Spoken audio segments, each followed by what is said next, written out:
Hi friends, இப்போ என்ன video பார்க்க போகிறோன்னா, இன்றைக்கி இந்த அல்பினா மில்கி பிங்க் ஒரு 4 பேர் சேல்ஸ் போகுது. அதுதான் உங்களுக்கு அப்டேட் பண்ணுறேன். அல்பினா மில்கி பிங்க் கப்பி தண்ணி என்ன ஒரு மாதிரி கலராக இருக்குன்னு பார்க்குறீங்களா? இது நம்ம இந்த ஆல்மண்ட் லீஃப் போட்டிருந்த தண்ணி.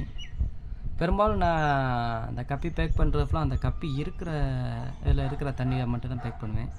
ஏன்னா அப்படின்னா தான் அதுக்கு ஸ்ட்ரெஸ் ஆகாது, எந்த ஒரு பிரச்சனையும் வராது. வேறு தண்ணியில் பேக் பண்ணலாம். வேறு தண்ணியில் பேக் பண்ணணும்னா நீங்கள் 1 மணி நேரம் 2 மணி நேரத்துக்கு முன்னாடி அதை கண்டிஷன் பண்ணணும். ஒரு நாளைக்கு முன்னாடி கண்டிஷன் பண்ணால் பெட்ரு. இல்லைன்னா அந்த ஃபிஷ்ஷு இருக்கிற தண்ணியிலே பேக் பண்ணுறது தான் ரொம்ப நல்லது. இது பார்த்தீங்கன்னா ஃபீமேலு அல்பினா மில்கி பிங்கில் ஃபீமேலு.